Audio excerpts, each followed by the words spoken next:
Sejam bem-vindos e bem-vindas a mais um episódio do IAQI, o podcast que traz discussões relevantes sobre o impacto da inteligência artificial na comunicação, no entretenimento e consumo. Hoje, nós vamos explorar como a IA está impactando o relacionamento entre marcas e consumidores no universo digital.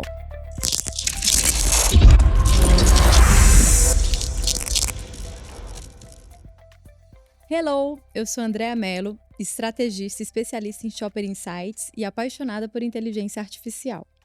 E eu, Maurício de Paula, diretor de criação e fotografia. Sejam bem-vindos. Para apresentar a nossa convidada de hoje, vou precisar falar palavrão, que não é muito do meu feitio, mas é porque, assim, ela é um mulherão da porra, uma puta profissional com que eu já tive o prazer de trabalhar. Vou entrar agora no currículo dela, para vocês entenderem, tá? Ela é praticamente assim, uma visionária do mundo digital. Ela tem mais de 15 anos de experiência, já passou por grandes agências como a África, Tracy Locke, Intergeralt Promo. Recentemente, ela foi COO na Global Shopper. Com a sua liderança, a operação da empresa foi expandida para a Argentina, Colômbia e México. E os e-commerce sob a sua gestão alcançaram um crescimento médio de 300%.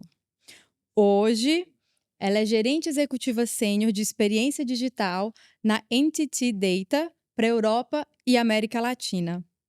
Martina Azevedo, seja muito bem-vinda ao IAQI Podcast. Muito obrigada, amei essa apresentação, mas quando você falou do palavrão, eu falei assim, vai falar porque eu já sou carioca, né? E aí carioca, cada porra é vírgula, né? Aí eu imaginei, falei, tá bom, tá tudo certo. Muito obrigada pelo convite, gente, vocês são demais. Seja Tô muito feliz de estar aqui.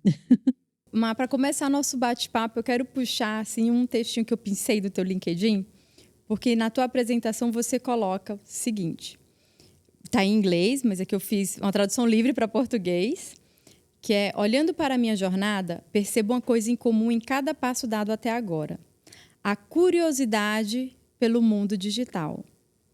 Você lembra de como surgiu essa tua curiosidade, como essa sementinha foi plantada?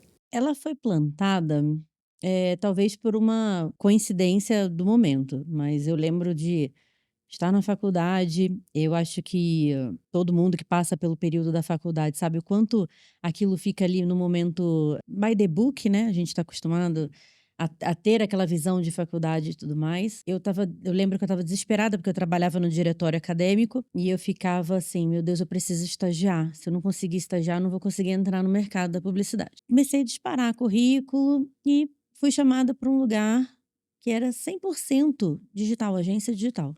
Que pra época não era muito começo, né? Então, tipo, fazia sites, fazia hot sites, então assim, totalmente bem antigo. O engraçado foi que aquilo não era o meu território, aquilo você não aprende na faculdade, e lá tinha essa questão de fazer sites e tudo mais, e de operação de mídia, veicular banners no site, no UOL, né, os principais sites da época e tal. E era bem o iniciozinho isso, né? Muito, e foi mercado imobiliário, tava Sim. no boom do mercado imobiliário. Nossa. Então, eu tô falando aí, tipo, de Gafisa, Sim. então CHL, uns empreendimentos que tinham. Os caras levantavam um prédio a cada mês, assim, Sim. tinha muito volume. Essas grandes empresas, eles tinham aí o vínculo com as agências de publicidade dele, mas na época as agências de publicidade não faziam nada disso. Então, foi um território que eu acho que caí de paraquedas, né?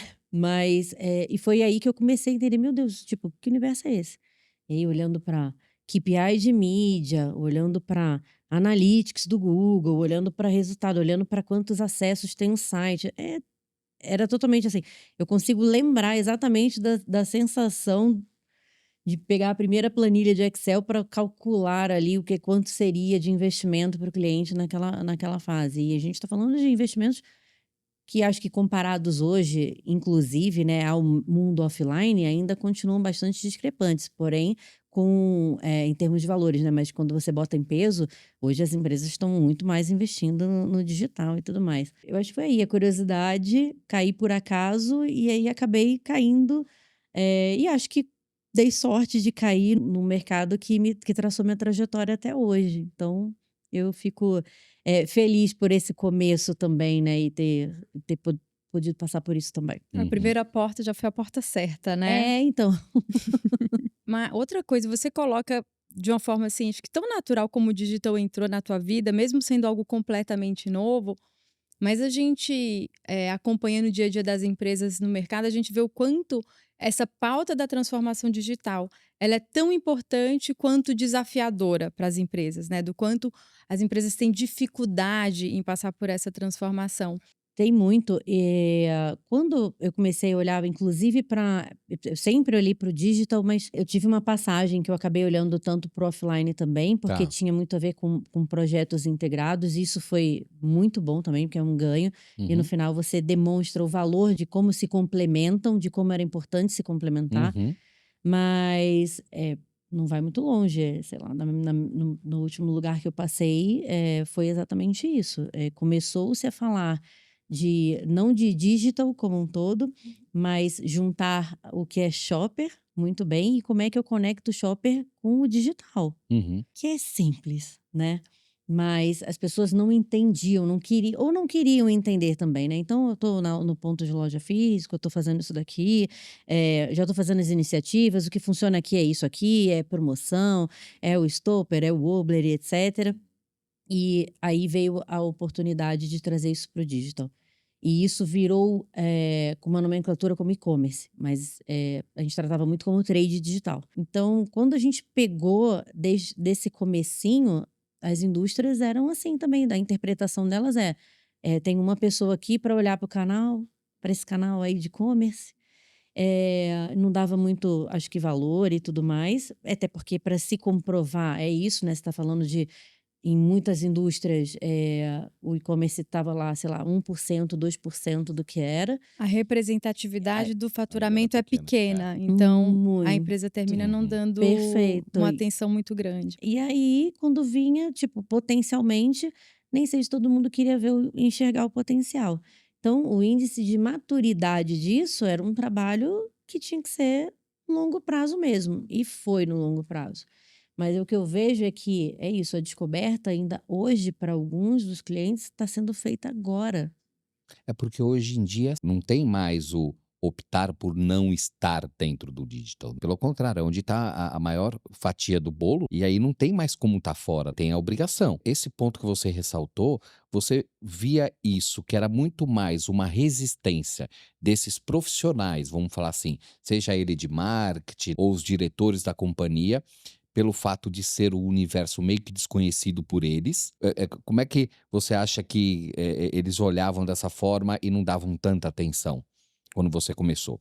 Eu acho que não dar atenção acaba que vai ser o termo mais próximo, mas por quê? Por conta de resultado. Ele vai mexer onde está, de fato, ele vai investir onde está dando retorno para ele. Ah, isso daqui é novo, não vai dar em nada. E aí aposta. Eu acho que eu tive também na trajetória com o time como um todo, de ter consolidado uma estratégia que, junto com alguns dos clientes, eh, valesse do lado deles também investir tempo nisso.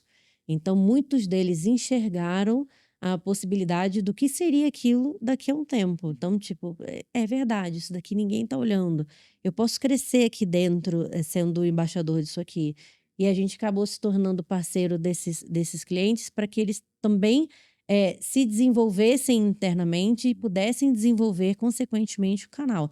E aí, assim, como você vende, como você leva internamente para o seu C-level, para o cara do global, como é que você faz isso tudo? Então, eu acho que essa visão estava centralizada em poucas pessoas, mas eu acho que se essa pessoa insiste, né, não depende só da força, né? Acho que se ela insiste, e eu vejo isso como um puta gancho de inteligência mesmo, né? Porque você está apostando numa visão de algo que, de fato, tem já dados concretos, já traz possibilidades concretas. Não é algo que é uma onda passageira e vai, tipo, amanhã ninguém mais está entrando, né? E aí, quando veio o desafio maior da pandemia, aí As pessoas não tiveram escolha, né? E nem as empresas. quem não estava preparado Sim, falou: o que eu ficou. faço? Martina, mas então, só encapsulando aqui, né, sua resposta, o principal desafio, então, que você percebeu antes da pandemia, né? Acho que vamos colocar aqui, porque a Uhum. pandemia trouxe uma necessidade premente, mas antes dela, uma das principais dificuldades para as empresas abraçarem a transformação digital, e aí principalmente nessa área de retail, de varejo, de e-commerce, qualquer que seja o nome, né, que seja dado, é perceber o valor para eles enquanto profissionais, o que eu ganho liderando esse projeto dentro da empresa, e também valor para a empresa. Como eu consigo mostrar que esse projeto é relevante e que no final das contas vai trazer valor, vai trazer rentabilidade. Valor É, a chave que faz abrir essa com porta. certeza. E até porque do outro lado, né, quando você vai falar da relação indústria-varejo, o varejo em si também, eu entendo que ele tinha um lado que ele não separava, financeiramente falando, Sim, do ponto de vista de negócio. de negócio e Ah, eu já investimento. tô aqui no bolo. Aí, quando passava lá pelo time de compras, passava pelo canal, não sei o quê. Uhum. Olha, dentro da nossa negociação tem isso aqui também, tá lá no nosso site. Ah, tá bom. Então, o cara de trade não estava olhando para isso, porque ele estava olhando para onde estava o resultado dele. E eu acho que isso foi um educacional, até as pessoas começarem a ver assim, tá tendo um movimento. Isso aqui também gera resultado. Isso aqui, ele não tira meu espaço, ele traz mais. Então, tipo, era isso que, de fato, tinha muito trabalho de convencimento, porque o próprio varejo, há anos atrás, também agia dessa maneira. Tô aqui para talvez constar, ou vou investir, ou naqueles que tiveram na frente começaram a investir e depois viram que de fato viraram mais uma fonte, né? Enfim, de negócio, de possibilidade e tudo mais. Então, sem dúvidas, valor. Enxergar valor no trabalho, no esforço, em tudo que faz e na estratégia para o negócio acontecer, né? E agora, para essa, a gente falando dessa transformação que o digital trouxe, e a gente tem uma outra transformação batendo na porta de todos os profissionais de todas as empresas, que é a transformação da inteligência artificial. E aí, como que você tem percebido o abraçar ou o recusar dessa transformação? As empresas e os profissionais já percebem o valor que isso tem para se movimentar em relação, ou ainda não? Ainda tem muita resistência? Eu acho que talvez a gente tenha uma visão que possa se tornar setorizada, né? Setorizada mesmo para o setor sei lá, da indústria, de áreas em si. Mas eu vou usar o meu exemplo. Estava no Universo, olhando para e-commerce, olhando para coisa, indo para eventos, para o SXSW, e atrás de tendência, um monte de coisa. Todo mundo falando de AI, AI, AI o tempo todo. Legal, hein? Ah, é legal, você viu o negócio da AI? Vi sim, vi sim. Ah, legal, mas é aqui no final, aqui, ó, o que conta é o número, como é que você tá fazendo o resultado, como é que você tá. Cadê a entrega do cliente e tudo mais. E a gente não enxerga. Eu estava bastante míope. E eu achava que era uma coisa muito aspiracional até, né? Sabe quando você olha para um negócio, isso aqui não é super tangível, não consigo chegar lá. Acho que isso aqui nem é meu território. E aí eu comecei a, tipo, bom, temos que estudar. Tenho a sorte de ter amigos, colegas que compartilham do assunto. E aí você começou a estudar bastante o assunto há um bom tempo. E a gente pensou, putz, cara, isso aqui tem que ter uma razão. Não é possível. E eu acho que talvez algumas das pessoas tenham essa mesma percepção que eu. Que tipo, não vai mudar muito a minha vida. Isso aqui talvez mude, ou talvez mude um pedaço, aí talvez agora eu não tô a fim de ver e tá tudo bem. Quando você começa a enxergar potencialmente todo tipo de abordagem que a AI pode trazer e pode significar, passar a significar, cara, aí tipo... E a gente tá falando de AI quente, né? Agora nos últimos anos, mas já é utilizada. Quando a gente Sim. fala de tecnologia, já Há é muito tempo, utilizada, já é falada, ela já Uhum, está ali, uhum, ela já uhum. está lá. Mas não era tão acessível, digamos assim. Eu não sei se é acessível, eu acho que ela ficava talvez restrita a uma... É minha percepção, tá? Tipo, fica restrita a uma área de conhecimento. Era a minha impressão, eu ficava um pouco assim, tipo, fica muito mais claro depois que você, de fato, olha o quanto de oportunidade tem. Tem um ponto que eu acho bem interessante em relação, acho que assim, uma chavinha que mudou em mim, para me fazer olhar também para inteligência artificial. Eu nunca fui uma pessoa heavy user de tecnologia que quer ter a última novidade de, sei lá, celular, TV, né, os gadgets. Porque tem um ponto assim da interface, programação, então época de blog, né, que as pessoas personalizavam o blog, você tinha que saber um pouco de programação. Acho que isso tudo para mim sempre foi assim, uma barreira que me afastou. Agora eu não preciso aprender a linguagem da tecnologia, porque a tecnologia aprendeu a minha linguagem. Então eu entro num chat GPT, eu entro no Leonardo, eu entro num Gama e eu converso com elas, com as ferramentas, porque as ferramentas falam a minha língua. Eu não preciso aprender uma programação, a operar uma determinada plataforma, como, sei lá, um Photoshop da vida.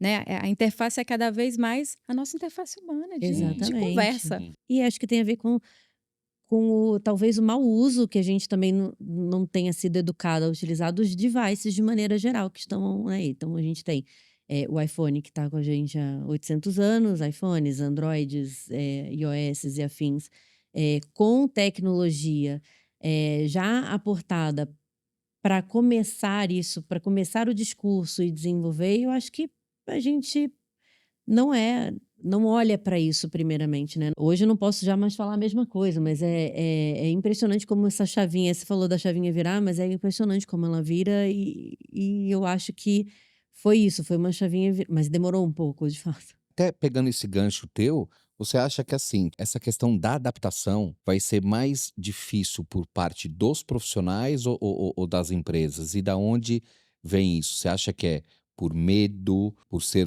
algo desconhecido? Tenho lido bastante que existe muito medo das pessoas, porque eu acho que das empresas em si, quando você vai falar de segmentos diversos, todos usam tecnologia, todos têm suas áreas específicas que tocam a sua tecnologia e por lá. Delas tem consultorias derivadas que podem trazer insumos e muito mais para o desenvolvimento delas. Eu sinto que tem uma restrição, não é uma restrição, né, mas acho que uma resistência forte de pessoas mesmo.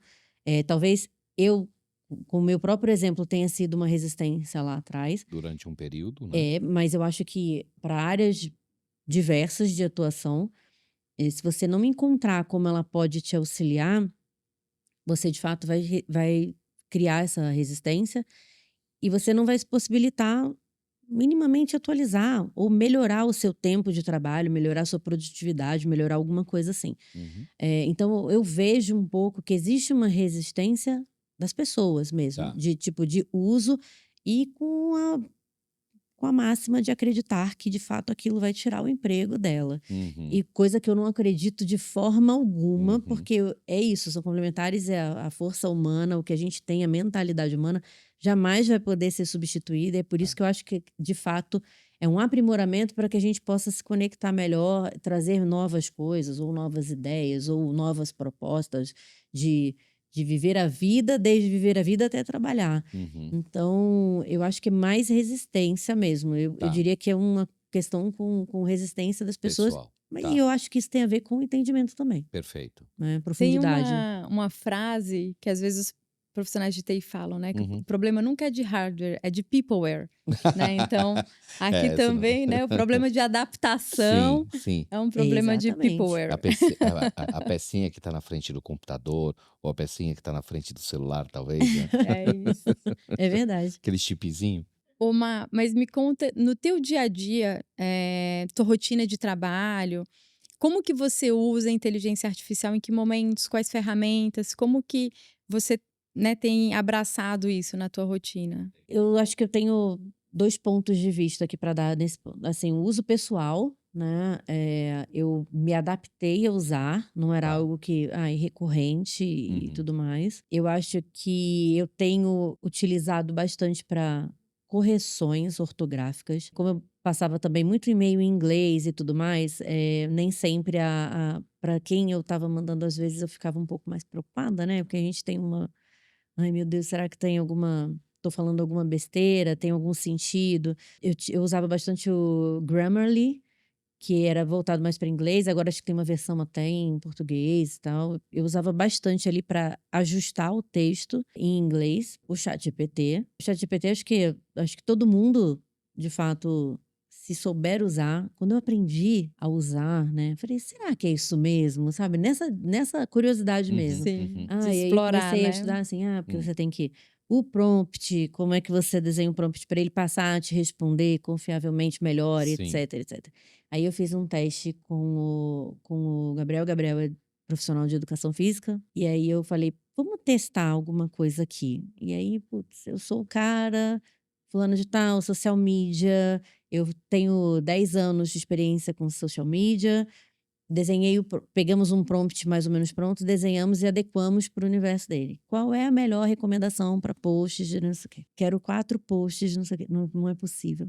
Falei, meu Deus. Aí ele falou assim para mim, putz, mas isso não vai tirar o trabalho do social media e tudo mais? Falei assim, não, claro que não. Tem coisas aqui que, pelo amor de Deus, eu não sei, ela devaneia, né, às vezes, né? Então, tipo, acho que tem uma coisa que ela tá falando que não faz sentido, tem que olhar para isso daqui. Eu acho que ela é um ajuste, tem um ajuste fino, tem um cuidado, né? Não é fácil produzir imagens com AI. Então, tem muita coisa que ainda precisa totalmente do humano para conferir. Então, a ChatGPT eu usei para esse tipo de teste. Não uso com a recorrência que eu gostaria de usar mais. E aí fui indagada um dia desses, do tipo, você não paga o ChatGPT? Ai meu Deus, eu deveria, sabe? E eu acho que eu deveria, pelo visto. Mas para aproveitar e extrair um pouco melhor, o quanto o Copilot da Microsoft ajuda e muito nas ferramentas do Office. É impressionante como transcrição de reuniões, não consegui...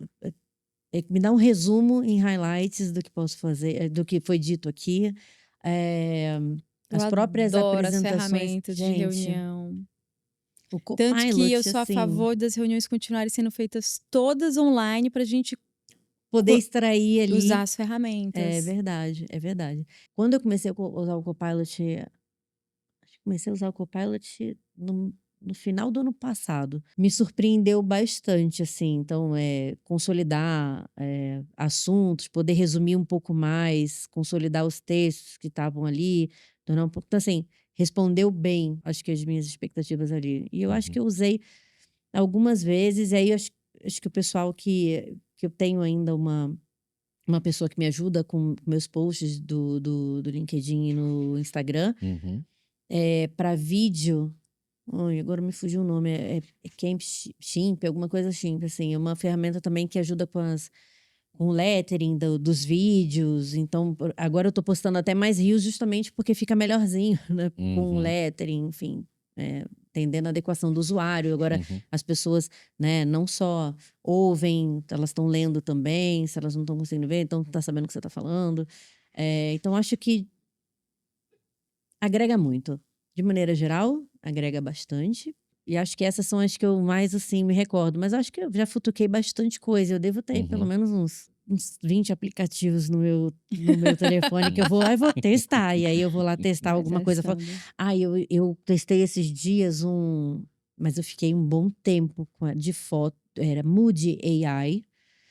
Para fazer foto. Ele não foi muito rápido para pegar variações do meu rosto. Eu tive que ir ajustando mesmo, do tipo peso, ideia de idade aproximada, até chegar numa imagem que ficasse parecida com as minhas imagens. Aí ele fez uma variação de fotos. Falei, gente, acho que eu não vou precisar tirar foto daqui a um tempo. E eu comecei a usar em alguns dos posts, o pessoal falou assim... Nossa, muita gente reparou que era AI, porque eu botei um filtro na frente, para não ficar tão evidente. Mas eu tô colocando isso quando o assunto é correlacionado com AI. E aí as pessoas começaram a olhar as fotos e falar assim, nossa, que produção. Porque em algumas delas, assim, são situações meio irreais. Sim. Tipo aqui, um cenário tipo Dubai atrás, né? Onde é que você tá, né, linda? Falando no trabalho, né? Não é assim, né? Com um terninho, outro não sei o quê. Mas foi muito legal a experiência de você ver, acertar o cabelo, acertar um pouco os olhos. Aí depois eu fiquei pensando, será que eu tô me acertando mesmo ou eu tô querendo ficar como eu gostaria de ser? Né? Tipo, nessas fotos. Eu fiquei um Sim, pouco preocupada depois. tá. Aí eu comecei a mandar pro meu pai, pra minha Aham. irmã, Sim. pra Vê dar se uma parece olhada. E aí? comigo, por Por favor. favor, tá muito diferente, né? Aham. Aí ele falou assim, nossa, tá Tá bonita. Meu pai linda. não dá, porque pai É, é fã, né? Pai é fã sim. eterno. Não, e Aí não é a minha só irmã. isso. E às vezes até a questão da percepção deles, que não está muito acostumado, vamos falar assim, com a questão da inteligência artificial. Exatamente, exatamente. Aí minha irmã era super crítica. É, Não, caraca, olha aqui, não, nada a ver com você. é. Então, que engraçado, né? Mas eu gosto muito dessa tua experiência que você compartilhou aqui com a gente, um pouco de brincar com a inteligência artificial, Aham, às vezes, de não levar tão a sério, de testar uma, baixar, né, ver como é que fica, até entender, ai, tá ruim, consigo melhorar, não consigo melhorar. Porque senão se torna uma adaptação muito pesada, né? Se a gente se cobra e se precisa total. ser perfeito, e se precisa ter uma função, resolver um problema ou ser rápido, isso torna o nosso próprio processo de adaptação, que pode ser divertido e ter encantamento, um processo duro e pesado. Total, eu tenho um pouco de receio muito das coisas ficarem automáticas. E eu acho que isso tem a ver com o aprendizado da ferramenta, super tem, mas acho que também tem a ver com a maturidade para usar isso aí. Então, vem vendo muitas instituições de ensino sofrendo com plágio, com coisas do tipo e tudo mais, e o famoso do tipo, ai, bota no chat GPT aí que ele manda rapidinho. Não é manda, aí não vem direito, aí a pessoa também não está aprofunda no assunto, manda, passa para frente a informação e tipo: "O que que é isso aqui?", né. Então eu acho que tem uma questão com cuidado aí que não é só o experimentar, né, eu acho que Ter um olhar crítico para aquilo que a ferramenta está te pode proporcionar devolvendo, de né? fato, né, e também critério, né, então, critério de uso, porque não sei se isso de fato vai deixar as pessoas talvez um pouco mais preguiçosas lá na frente, né. Mas ela não vai poder deixar, porque tem outras pessoas olhando para isso também. Então, tem pessoas que estão recebendo a informação de alguma maneira. Então, é necessário ter cautela, né? Para tudo precisa de revisão. Eu vejo muito vídeos de testes, de construção de prompt para elencar, principalmente imagem, que eu vejo o quão é difícil, né? Mas aí tá, o quanto tá difícil, vem a oportunidade. Então, de especializações novas, de profissionais não se adaptarem, né, mas darem esse upgrade também na sua posição, aprendendo a utilizar aquilo do formato correto para poder gerar mais valor ainda à sua entrega. Mas eu vejo o quanto é difícil, né, e ela como ela tem faça isso daqui, uma criança no colo da avó, aí enfim, a criança 3 braços, é, 6 dedos. E aí, se não tiver o olhar crítico, passa, né. Mas acho que é importante ter cuidado com os atalhos, né, não é um atalho, É né, não isso, não comprar perfeito, os atalhos, perfeito. né. Martina, me diga uma coisa, existe ferramentas que são voltadas para estudo do comportamento do consumidor? Você utiliza alguma? Bom, eu estou numa empresa agora de tecnologia, né, e já está super publicado, super conhecido o projeto, e existem as personas, né, as personas digitais ou personas sintéticas. E, cara, é incrível. A utilização disso vai quebrar um paradigma muito grande, forte para profissionais gerais, para a indústria, para o mercado como um todo, na hora de absorção disso, porque não é extremamente dependente da pessoa real, né? Elas são baseadas em personas existentes. Você abastece, que eu acho que é o mais importante, com dados, Dados dados reais. reais, que é importante, são dados reais, e a resposta é incrível. E eu acho que isso ela não pode substituir os dados reais, mas ela pode ser utilizada para variações de tomadas de decisão mais rápidas. Então acho que vale muito a pena, ouvir, inteirar um pouco mais sobre o assunto, porque é bem legal. É isso, né, é o lance do que a gente está falando aqui, Não é tudo como você aporta, é tudo como você traz. E o quanto isso de fato agrega valor e pode agregar o valor para você. Você acha que essa interpretação desses dados, naturalmente, ela acaba agindo melhor do que o próprio ser humano? Ou seja, ela é mais precisa, né? Como você tem visto isso? Eu tenho visto como respostas muito similares. Acho que maior ou menor, todo cuidado vai ser necessário na hora de você trilhar. Eu acho, falando um pouquinho até de background, a gente vem de planejamentos estratégicos, onde a gente olha para pesquisas como um todo, com pessoas e tudo mais, pessoas reais, há anos, e extraindo informação dali. O viés, ele vai existir. E vai depender muito da sua interpretação e de que tom você vai querer levar para aquilo, né? Então, todo cuidado você vai ter com uma pesquisa feita com pessoas reais é o mesmo com as das personas. Então, eu entendo que de pessoas reais, por muitos anos usei para balizar os planejamentos de mídia e tudo mais.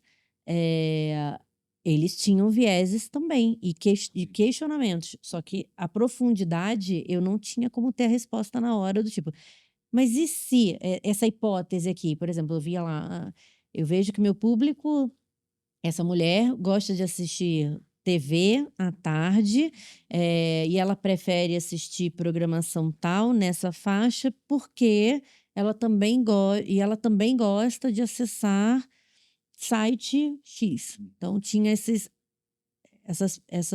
possibilidades de cruzamento lá quando você recebia um TGI da vida, o Ibope da vida e tudo mais. E cruzava as informações. Tinha essa possibilidade.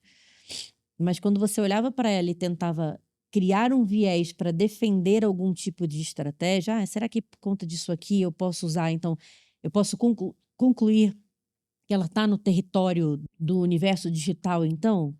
Não pode concluir. Eu não posso nem conectar, dizer que é a mesma pessoa.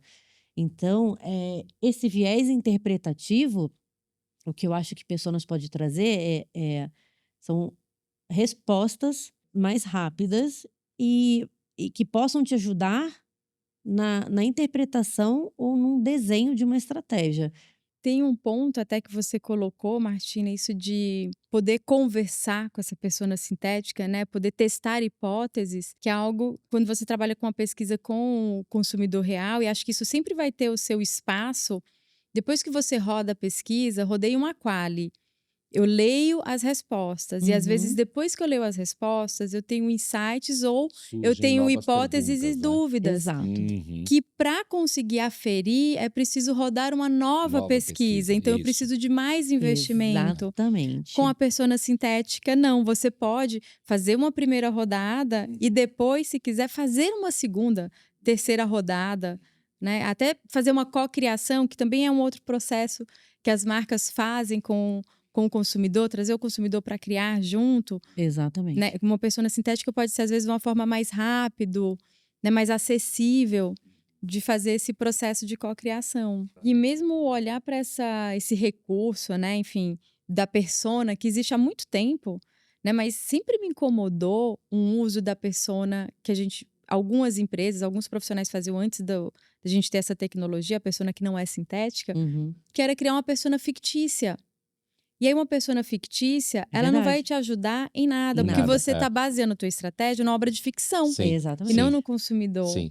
Então, quando você sai desse recorte de persona e leva a persona para um ambiente de inteligência artificial, você traz o entendimento de que é uma persona sintética, mas que ela tem que ser abastecida com dados e que esses dados precisam ser reais, você sai dessa obra de ficção e você passa a ter uma ferramenta que te ajuda a fazer com que essa pessoa, esse personagem que você está criando, se aproxime o máximo possível, porque esse é o objetivo dos dados, quanto mais dados, melhor.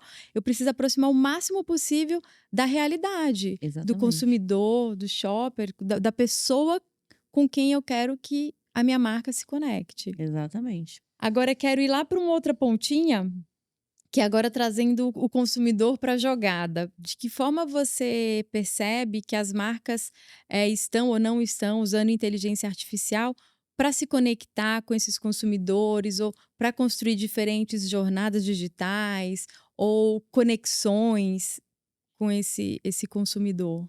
Eu acho que a gente tem muita tecnologia já em tudo. Acho que tem, obviamente, que ser melhor, e tem muito espaço para ser melhor. Eu acho que o consumidor entende pedaços, né, da tecnologia. Estava dando um exemplo até um dia desses no trabalho, falando de a usabilidade de WhatsApp, por exemplo, de se repassar para frente o que você sabe, e falar assim, eu tô virando a tia do WhatsApp, com medo de passar para frente algo que não existe, né? Algo que nem. Engraçado, fun fact: o meu pai me manda tudo que ele recebe Uhum. para Sem perguntar curadoria Pra alguma. checar. o que é isso.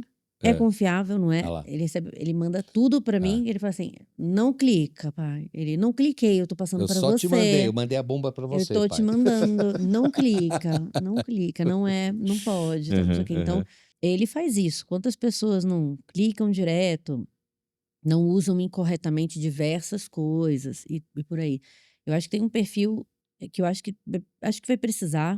Não imagino como isso pode acontecer para todo mundo, mas vejo o consumidor muito mais apto a comprar online, usar melhor os aplicativos, navegar melhor por várias interfaces, mas com a questão da segurança é totalmente educacional. Está todo mundo cansado de saber que não pode fazer. Então eu vejo um contraponto aí do lado do consumidor, que às vezes muita gente ainda não deu passo, ainda mais a gente hoje que é heavy user, mas e quem não compra? Eu não compro porque eu tenho medo. E isso é grande, principalmente as pessoas mais velhas têm esse certo receio, né? Exato. E eu acho, mas tem umas mais velhas que também compram, né? Aí compra Muito. demais, né? Porque tem, tem aquela É meio que.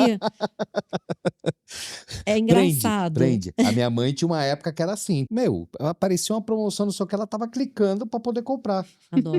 Segura a véia do Zap, E porque... segura o cartão de crédito, porque ela pelo vai amor quebrar de a Deus. família, velho. A coisa foi por aí, quase. E aí eu acho que como oportunidade, eu vejo para as marcas como um todo, e eu vejo que algumas fazem isso, é criar o educacional. Da mesma forma que existe o educacional, sei lá, financeiro para bancos, né? Tipo, que os bancos hoje te oferecem os produtos, mas também te educam, né? Do tipo, para que você pode usar isso daqui, né? Então, o conteúdo, eu acredito que o conteúdo vai ser muito importante para tentar entrar num educacional ou tentar numa instrução mais efetiva para o uso de tecnologia. Então, eu entendo que pode ser que as marcas precisem, em alguns casos, dependendo do segmento delas, utilizem um pouco mais aí do conhecimento para ganhar um pouco mais da confiança das pessoas, estar mais próximo das pessoas nesse lado, para abrir o canal de relação ali, né? Para abrir, acho que, possibilidades. Mas eu já vejo hoje que marcas, de um modo geral, estão de alguma maneira vendendo.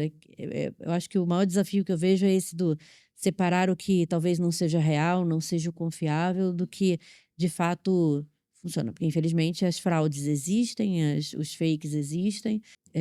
Enfim, recados. iFood, né? Você vê, né? Quando você vê no aplicativo para pedir, tem na porta da sua casa, quando você pode entregar, você pode achar, o cara pode estar passando um golpe para você pedindo um negócio. Então, as brechas vão existir, mas quanto mais você, acho que, instruir o consumidor, mais apto ele vai estar para usar e mais rápido ele vai poder absorver a tecnologia, acho que como ela merece, sabe? Quero hackear aqui nossa pauta da IA. Fugir um pouquinho dela. Porque você é uma mulher que ocupou vários cargos de liderança, né, na tua trajetória e num setor que é muito competitivo. E aí queria te pedir para compartilhar um pouco com a gente dos desafios, sabe, que te marcaram nessa trajetória. Hoje a gente olha muito diferente para isso tudo, né? Porque, conceitualmente falando, parece que a gente não passou por nada. E até relembrando conversas que a gente já teve, e situações que a gente já passou, fala assim, nossa, eu passei por isso e eu nem reclamei, sabe?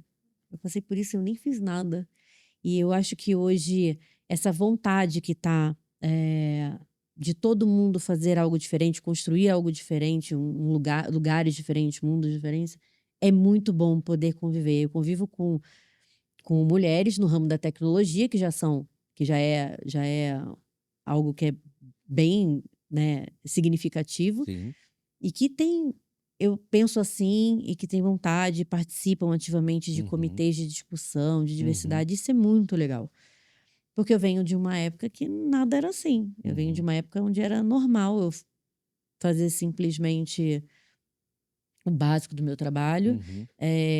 E ouvia comentários, seja moralmente machistas. ou sexuais e tudo mais. Tá. Com frequência. Eu fui E achar normal, né? E eu conversei, e achar normal. Eu conversei um dia desses com uma pessoa falando assim, eu achava muito normal. Hoje qualquer coisa que eu vá ouvir assim, eu vou lidar diferente, mas eu também não vou lidar como as pessoas hoje lidam com isso. Porque a resposta não vai ser imediata. Eu vou falar assim, ai, quer saber? Porque foi assim que eu passei boa parte da trajetória. E eu acho que eu encontrei, também na minha última experiência, antes de onde eu estou agora, uma interpretação diferente disso. Por onde eu já tinha, por todos os outros, foi muito caótico nesse tipo de movimento, mas agora a experiência é muito diferente. Então, eu acho que eu tive uma oportunidade incrível de conviver com homens que me ouviram, que respeitavam a minha opinião, que pediam a minha opinião, que aceitavam e diziam pra mim, o que você disser é o que vai ser. E nessa hora, eu juro, deu uma primeira vez que eu ouvi, tela azul, né? É o quê? Não, o que você disser vai ser. E isso, de fato, isso mexeu tanto com a minha vida pessoal, porque trabalho foi uma coisa que sempre não adianta, já tentamos trabalhar na terapia, não surte muito efeito no caso, mas trabalho era uma coisa que sempre mexeu muito com a minha autoestima. E quando isso aconteceu, quando essa virada aconteceu, quando eu encontrei essas pessoas que de fato falaram pra mim isso e deram um aval, né? Deram tipo, vai lá. Quando eu ouvi isso virou uma chavinha surreal na minha cabeça. E isso tô falando de 8 anos pra cá. Poderia ter sido antes, né? Mas olha só que loucura, né? Tipo, de 7, 8 anos pra cá, eu ouvi um negócio que me fez ascender profissionalmente e pessoalmente. Eu mudei muito. Eu tinha questões com vaidade, um monte de coisa. Eu mudei muito. Quem me conheceu no começo, acho que você puxou, né? Então, eu tô muito diferente. Falando, como eu me mostrava, como eu me falava, como assim, sei lá, como eu lidava com as situações e tudo mais. Isso me transformou em outra pessoa. E é impressionante que a gente não imagina o quanto isso de fato vai fazer virar essa chavinha pra gente, né? Isso vai fazer bem pra gente. É muito doido. Mas que história linda. É Obrigada por impressionante. compartilhar. Imagina, mas é bem legal mesmo, porque e uma vez o Mal virou pra mim e falou assim: essa virada de chave, quando foi que você teve? Eu falei pra ele, eu não sei exatamente quando aconteceu, mas ela aconteceu e, putz, sei lá, ele falou, é perceptível, ela é assim, é perceptível em tudo. Então, assim, até visualmente falando, fisicamente falando, né? Cuidado com a gente, olhar pra gente, tipo assim. Aí eu na minha cabeça, comecei a trabalhar isso. Tipo, pô, é verdade, eu sou foda mesmo, né? A gente tem falado tanto de valor. Exato. E o valor sempre esteve dentro de você. Sempre. Né? Mas parece que a gente precisa que o outro veja também pra gente mostrar, né? Pra colocar pra fora esse valor. Quero aproveitar esse gancho também. E já que a gente tá falando, acho que assim, de uma experiência tão inspiradora, né? E de como o ser humano tem a capacidade de impactar o outro, às vezes, de formas que a gente nem imagina. Né? Porque até aqui trazendo tua experiência e conheço um pouco, né, das pessoas, das empresas em que você trabalhou, eu imagino que às vezes, né, esses homens e essas lideranças nem imaginavam que aquilo fosse tão importante, ou fosse ter uma dimensão e te impulsionar tão alto quanto impulsionou, né? Eu queria aproveitar para te perguntar se você tem algum aprendizado, ou algum conselho, ou alguma experiência para compartilhar e inspirar outras mulheres que muitas vezes querem entrar numa área, mas tem medo de aparecer, se sentem inseguras de ocupar um cargo de liderança e que possam estar ouvindo e assistindo a gente nesse momento. Eu diria que seria muito rico que eu tivesse metade das informações que eu tenho hoje, de fato, e desse jeito, expostas desse jeito, naquela época lá atrás, há muitos anos lá atrás. Porque eu teria ganho força antes. Então, aproveite esse momento que tem força e que existem aliados, não para somente entrar com algum tipo de militância, né, para não parecer somente isso, porque eu acho que a gente tem que brigar mesmo acho que em determinados casos a gente precisa colocar. O medo é algo que eu vejo que ainda é muito forte para muitas mulheres e esse medo é confundido com, tem um limiar ali, eu penso que entre se impor e agressividade. Eu ouvi uma vez uma pessoa falar, putz, se essa frase é agressiva para um homem, não, é porque ele se impôs na reunião. E para a mulher? Ah, louca, tava gritando na reunião. Tava de TPM, né? Ainda tem que Então, ouvir essa. existe uma diferença quando definitivamente os homens, assim, abrir, né? Abrir a cabeça para entender isso. Ah, não é assim. Cara, passa pela mesma situação, de um jeito ou de outro. Vai ser. Vai ter gente que vai falar que é porque só porque você fez de um jeito, é porque você é mulher. Nossa, você é isso, hein? Você é assim. Então, eu acho que não ter medo, não criar esse tipo de coisa na cabeça, ou não deixar que esse tipo de situação vire contra você nesse tipo de pensamento. Se imponha. Se impor não é ganhar nada no berro, na discussão, nem nada, né? Se impor é se colocar. É colocar o seu ponto de vista.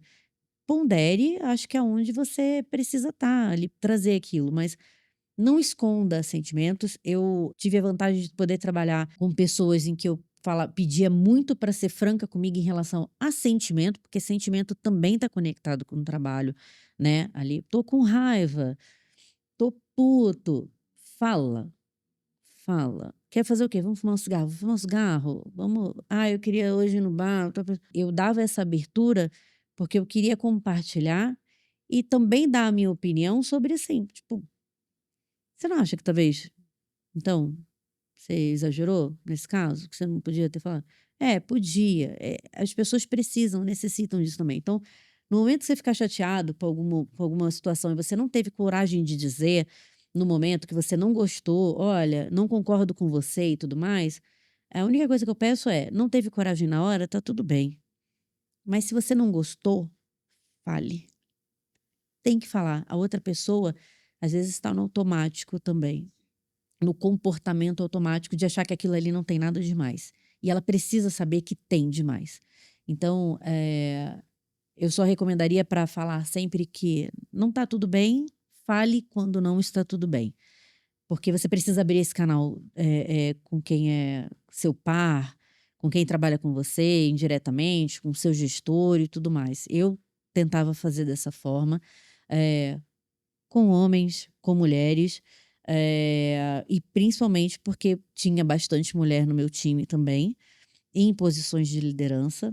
E eu acho que a gente tem que ter, sim, a nossa representatividade e com uma força merecida também, né? Porque é isso, faz parte. Totalmente, né? Se a gente não se apoiar, né? Acho que a gente é o Exatamente. primeiro degrau dessa escada, né? Que seja outra mulher, a Exatamente. primeira a dar a mão e puxar para cima. Exatamente. Uma vai, a outra vai junto. É isso. E me fala um pouquinho, Martina, que hoje você, como uma líder, como você inspira e direciona a sua equipe em relação à inteligência artificial? Eu acho que a melhor recomendação que a gente pode fazer é quando a gente tem à disposição muita coisa, putz, vamos entender mais, né? Se eu tô com isso aqui, na minha frente essa disposição aqui, eu não vou fazer porque eu não tenho tempo e eu não mexo com isso, quem mexe com isso é outra pessoa? Putz, não, né? Eu acho que tem muita possibilidade, né? Tem tantas ferramentas que facilitam o dia a dia e podem nos ajudar a ter entregas melhores, coisas melhores, enfim, respostas melhores e tudo mais. Eu recomendaria que, de fato, se aprimore, né? Eu tenho 40 anos, não achei que agora fosse fazer pós, não achei que eu fosse fazer cursos, que eu fosse estudar sobre inteligência artificial e tudo mais. Eu não achei, de verdade, falei assim, beleza, tá, tudo bem, talvez esteja confortável e tudo mais. E eu vi que o quanto eu estava desconfortável e não entendendo quando eu estava numa roda de discussão e não entendendo aquilo. Eu falei assim, eu vou recuperar esse tempo porque isso eu não vou aceitar. Então, a única coisa que eu recomendaria de fato o aprimoramento, ele não pode parar, né? Para a vida, nada, né? Para nada. E em nenhum momento. Eu acho que tem que ser, encontre algo que de fato faça sentido para você, mas eu acho que entender do macro é muito importante. Você saber conectar alguns pontos. Acho que não saber fazer, aí é específico, é mais técnico, mas entenda o macro, entenda estrategicamente como pode funcionar e como se conecta com coisas que você pode fazer também. Acho que seria a minha orientação. E, você sempre teve a oportunidade de trabalhar com clientes de diferentes setores, acho que tanto em agência quanto agora na consultoria, né? Então, varejo, beleza, bebida, setor financeiro. Você vê alguma diferença na velocidade de adoção, da inteligência artificial ou na resistência entre setores? Ou não? O comportamento ele tende a ser igual? Possivelmente sim, porque quando eu vejo um pouco do background lá por onde eu passei também, não tem essa visibilidade que eu vejo hoje, mas eu acho que é setorial, né? É com a área que você lida. Então, eu tô falando com uma área, sei lá, especificamente de marketing, etc., assim, sei lá, outras, e-commerce e tudo mais, que já tem a conexão com a tecnologia, mas não quando você vai falar efetivamente com a área de tecnologia. Tem uma diferença muito grande da utilização ali. Então, eu acho que eu não tinha essa percepção, eu tinha somente essa visão de que fica lá na tecnologia. Uhum. Mas tá aqui, eu tô aqui, mas fica lá. E agora eu tô lá, né? E aí eu vejo que tem a possibilidade dessa tecnologia estar em todas as outras áreas e não focada em um único universo dentro das indústrias, dentro dos segmentos, né. E me diga uma coisa assim, quais são as suas maiores, preocupações dos seus clientes em relação ao uso da AI? A gente chegou na fase de novo agora, de reconstrução de outro aspecto agora. É engraçado que com um paralelo profissional, eu sempre tive umas missões assim, olha, criar a área de mídia nesse lugar, fazer o não sei o quê nesse lugar. De E implantar algo novo, é, é isso, né, você abria portas é, por onde você E de passava, novo né. tá discurso, tá não voltando sei o quê. algumas décadas atrás e Porque para determinadas áreas, por exemplo, sei lá, se eu tiver que quando eu olho para onde eu estava e eu não estava olhando de maneira nenhuma para isso, de maneira nenhuma, e eu vejo o quanto isso poderia ter me ajudado a olhar para ver coisas de outra maneira, enfim, de em inúmeras frentes. Então, eu acho que tem estágios diferentes. Talvez estejamos naquela fase que eu tenho um ou 2 pontos de contato que de fato estão ali lutando para, "Putz, vamos, vamos, vamos, mas calma, né, não, não, não sei", e aí o todo talvez esteja um pouco, "Calma, por que que você está entrando nesse território?", coisas do tipo e tudo mais. É porque hoje eu vejo muita adesão de tecnologia, né, consumo de tecnologia é 24 horas. E existe essa diferença, e é por isso que a gente tem que adaptar um pouquinho o discurso, né. Então, porque não vai ser igual, não vai ser como você leva igual, né. Tem que adaptar o discurso, demonstrar valor, vai levar um tempo, mas com o tempo, de fato, vai responder, né? Tem que regar a sementinha, né, durante um tempo. Não dá só para deixar a sementinha ali. A gente tem que ir regando Exatamente. para Só ela que com uma florescer. diferença, né, do que 2 décadas atrás. Hoje o Muito processo mais está rápido. muito mais rápido. É verdade. Eu acho que as pessoas precisam se aventurar nisso, tanto como profissionais também, que é isso. Hoje estão criando-se novas posições de pessoas que de fato consigam ou tenham a especialização de uso nisso. Vai ser um puta upgrade, né, de entendimento para a carreira como um todo. Uma recomendação que eu faria muito vai estudar. Hoje talvez você não consiga implementar, hoje você não consiga fazer, mas vai ter algo muito bom logo mais, porque não vai ser isso lá na frente daqui a 10 anos, vai ser logo mais. E talvez você seja a única pessoa ali naquele ambiente que possa Que tem Fazer esse isso. que skill possa set. fazer Esteja olhando isso. para esse lugar. Exatamente. E vai ser um puta diferencial, creio eu. Então, eu vejo criação de muitas oportunidades, desde para emprego até desenvolvimento de áreas, desenvolvimento de profissões, desenvolvimento de pessoas de modo geral. Até do lado pessoal, falando mesmo. E olhando aqui para esse consumidor que está lá na ponta, como que você acha que vai ser no futuro, né, com o avanço da inteligência artificial, como que vai ser a experiência de relacionamento desse consumidor com as marcas? Assim, para onde a gente vai? Eu acho que eles vão se tornar muito melhores. As soluções vão vir mais e melhores desenhadas para cada um. Eu acho que elas vão se tornar super particulares, personalizadas. E isso vai ter um ganho tremendo, porque você vai criar, sem dúvidas, uma relação muito mais de longo prazo com a marca, de loyalty absurda. Eu vejo muita vantagem, porque você começa a moldar para você todas as suas. Você consegue ser muito mais assertivo. A gente já passa um pouco isso, né? No algoritmo de publicidade, você não pode fazer uma busca que você é bombada por loja. Agora você faz uma busca por um tipo de roupa e aparece o tipo de roupa para você também de outros lugares. Então, ela vem personalizando a sua experiência e ampliando o seu leque de interpretação. Se a marca se apropriar disso como algo que de fato vai fazer movimentos, eu preciso manter esse cliente, afinal é melhor você reter o cliente do que ir atrás de novos, né? É mais barato, né? Como eu mantenho uma relação, já conheço há 10 anos, ela vai gostar disso aqui. Vira quase que uma relação pessoal. Sabe aquela vendedora que você vai na loja há anos, que manda para Atende você pelo nome, que já te avisa liga, quando chega o que você vai que fala gostar. assim, exatamente, chegou um negócio que é a sua cara e etc. Eu acho que isso vai proporcionar, a gente sabe o quanto a gente gosta desse tipo de abordagem para tudo, né? Para qualquer tipo de compra, para coisas para casa, para coisas para gente. Então, ela vai se tornar no nível, eu acho que personalizado muito bom, a ponto de criar relacionamentos ainda mais fortes com marcas que você talvez nunca tenha pensado em ter relacionamento, sabe? E como é que você vê essa integração entre o canal físico e digital, principalmente pós-pandemia, que isso acelerou gigantesco a parte do digital? Como é que você vê? Olha, eu acho que eles hoje, varejo principalmente, eu vejo um movimento muito integrado, né? Eles construíram o e-commerce, mas tem os clique e retires da vida, né? Que possibilita você ter um pouco mais de urgência, porque isso é uma resposta a um usuário que, eu não compro no e-commerce porque não chega no mesmo dia, né? Mas aí você compra aqui e paga lá na loja. Você está com tanta pressa se você não consegue esperar.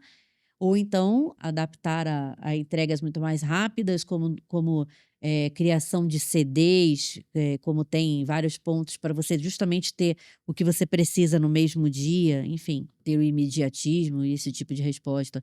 Então, eu acho que o varejo, de fato, se adaptou, tem uma resposta muito boa e muito rápida para as opções que a gente tem hoje. Não todos, mas eu vejo que é um formato, sim, complementar e que tem ainda uma trajetória bem longa. Não vejo extinção de lojas, porque eu acho que a gente ainda tem uma questão com o imediatismo. A gente vê leitura de notícia, né? Leitura de informação, quanto a gente quer saber e busca rápido algo.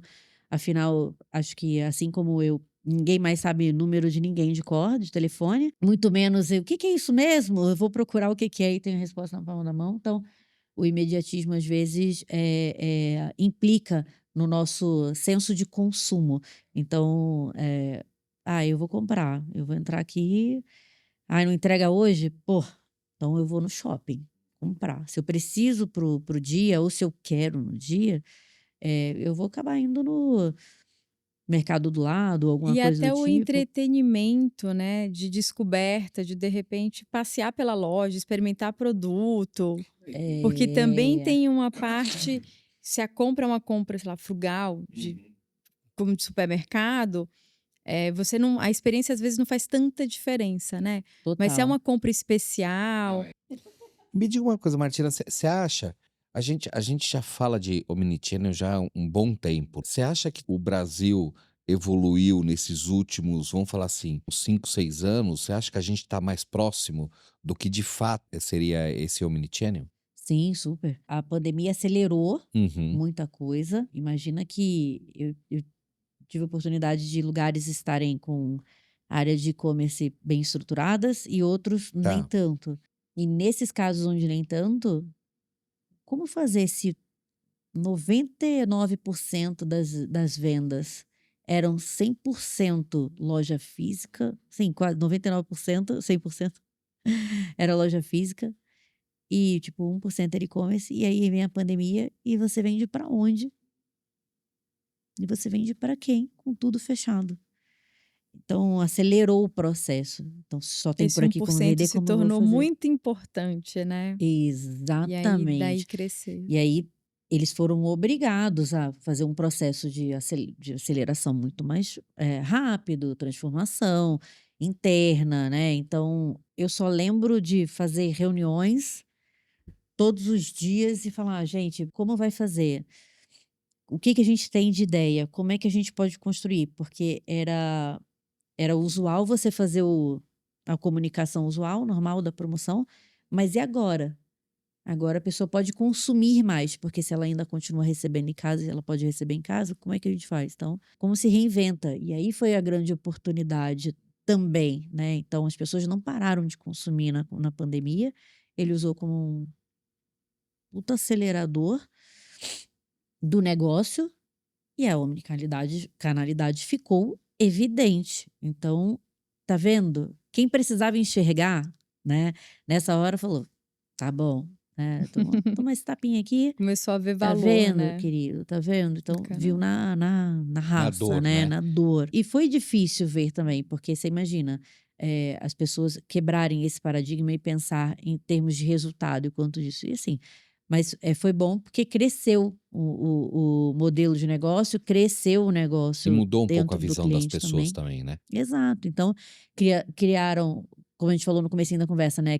Criaram-se divisões específicas para atender cada unidade de negócio, o que é um grande ganho, porque você tem especialistas, negociações diferenciadas, preço, as tratativas são diferentes, porque afinal de contas, quando a gente começou a ver e-commerce lá atrás, ainda tinha a questão de zero pandemia e tudo mais, as pessoas não compravam simplesmente por conta do frete. Hoje tem estudos, mas antes era o frete, então tipo, era tudo muito caro. Então você fazia uma compra de R$ 50 e vinha o frete de 50, não vou lá buscar, tipo. Então, a galera pensava igual. Então, você inviabilizava a operação de e-commerce. Acho que a operação de e-commerce ainda aqui no Brasil, ela é bastante desafiadora. Porque é Quando a continental, né? Uhum. Exatamente. E quando a gente vai para fora do Brasil, É muito mais é tranquilo. outra realidade, Ah, porque você não tem os desafios de logística, sim. você não tem os desafios, né, usuais para ter um e-commerce próprio, e Uhum. e aqui existe uma preocupação das Sim. marcas não brigarem também com o varejo que é cliente delas. Uhum. Então, quando você vai para fora, aí você vê quanto o marketplace aqui elenca e puxa muito mais esse tipo de estratégia, porque o cara tá num CD do Mercado Livre da vida, ele consegue montar a operação dele tá toda lá, e ele tem paga um comissionamento e ele consegue dar giro para a loja dele dali, sem ele se preocupar com postagem, um monte de coisa. Então, o marketplace eu vejo que é uma grande oportunidade para pequeno lojista, imenso lojista, transformação digital. Abraça, não evita, não rejeita, porque só vai ser agregador. Mas a gente tem 4 perguntas que a gente faz para todos os convidados que vêm aqui. E que aí são perguntas para captar mais o teu ponto de vista mais abrangente sobre inteligência artificial. E aí não necessariamente num recorte específico em que você atua profissionalmente. Bora lá? Bora, Bill. Qual o aspecto da inteligência artificial ela te deixa mais empolgada e fascinada no momento? Ai, para mim é muita novidade. E isso, de fato, dá um gás de aprendizado. No meu caso, é uma conexão com novos aprendizados muito bons e conexões muito rápidas. E a minha cabeça aberta para receber esse conhecimento. Eu já conectei tanta coisa que é impressionante. Tipo, isso me deixa, sabe, parece que a gente está funcionando efetivamente, né? Tipo, a cabeça funcionando. Isso aqui caixa aqui, isso aqui, que legal. Então, isso dá um êxtase bacana, sabe? Então, acho que isso. E se o gênio da lâmpada aparecesse hoje aqui para você, Martina, dissesse que você pode criar uma inteligência artificial capaz de qualquer coisa, o que é que essa inteligência artificial faria? Drinks. Ah, adorei! Muito bom! Muitos drinks. Seria isso também, eu acho. Mas criar coisas assim. É que tem tanta coisa e a gente pensa em... Tanto problema para resolver, né? Exato, é muita coisa. Pensar nas coisas boas, né? O quanto isso pode ser, de fato. Eu acho que se pudesse de alguma coisa, assim, trazer soluções práticas para evitar, talvez, questões com endividamento, questões de entendimento de economia, porque eu acho que é uma coisa que falta bastante. Falando de Brasil, eu vejo uma visão que temos uma visão muito distante de noção de economia, do que isso pode implicar e tudo mais. Então, talvez se as pessoas pudessem absorver um pouco mais, talvez soluções, não sei se soluções, mas vindas de AI, mas recomendações, soluções. Acho que isso talvez minimizasse aí. Uma série de problemas, não? Eu acho que sim. E me diga uma coisa, e o futuro da humanidade com a inteligência artificial em uma palavra? Sucesso. Ah, Fantástico. eu gostei. Uma palavra, Muito bom. sucesso. Eu gosto muito da palavra sucesso, mas eu acho que, de fato, conversa bem. Eu acredito muito nessa conexão. Então, estou ansiosa pelos próximos passos. Martine, num mundo em que as máquinas são capazes de fazer praticamente tudo que a gente faz, e muito melhor do que a gente, o que significa ser verdadeiramente humano para você? Senso crítico. Ser humano é pensar, olhar pro... Eu acho que isso só a gente tem, né? Então, o senso crítico mesmo de isso não tá bom, isso não é certo. Eu acho que a gente precisa continuar pesando, tendo esse tipo de apreço por esse tipo de, enfim, de conduta, não sei, né? Mas eu acho que é algo que a gente não pode perder, porque tudo vai se tornar banal se a gente, de fato, não olhar para as coisas ainda. Ainda tem muita oportunidade para profissionais que estão olhando, de fato, para inteligência artificial como uma coisa que vai complementar, que vai ajudar, que é um futuro promissor e muito bom, né, para todo mundo abraçar em qualquer aspecto, mesmo fora do profissional. Eu acho que não reduzir as situações, a gente é o único ser capaz de trazer, acho que, olhares profundos e de entendimento do uso correto das coisas, da interpretação correta das coisas, do sentido das coisas. Então, acho que a gente, ser humano, e é por isso que não pode perder, e por isso que se conecta, porque eu acho que isso não vai acontecer. O julgamento da máquina, ainda que ela exista, vai ser algo que não está conectado com essência, anos de experiência, anos de vivência, o que a gente vive, né? O que é vida, né? Efetivamente vida, né? Obrigada, Martina, por vir aqui conversar com a gente. Eu que agradeço, eu amei o papo, fluido, né? Demais. Estou muito feliz com o convite, muito feliz com a conversa. Nem eu esperava que fosse tão assim e que eu tivesse também tanto para dividir e, de fato, aprender também, porque é uma discussão rica, né? Enfim, adorei. Muito obrigada. A gente quer aproveitar também aqui para agradecer nosso parceiro, A água de coco do Zé do Coco, que a gente já falou aqui. Hora do merchan. Feita com inteligência natural. Tá vendo? Agradecer também a equipe do Estúdio 1338, que fica por trás dessas câmeras todas que estão aqui e tornam possível a gravação desse podcast. E que estúdio lindo. Então, muito obrigada ao Diego Notar Nicola, muito obrigada a Camila Aguiar também. E muito obrigada a você que está assistindo a gente ou que está ouvindo a gente. Aguardo você no próximo episódio. Muito obrigado e até mais. Este episódio do IAQ Podcast foi apresentado por Andréa Mello e Maurício de Paula, produzido pelo Estúdio 1338, com roteiro criado por Andréa Mello em colaboração com ChatGPT e Claude. Locução em off gerada com Eleven Labs. Até o próximo episódio.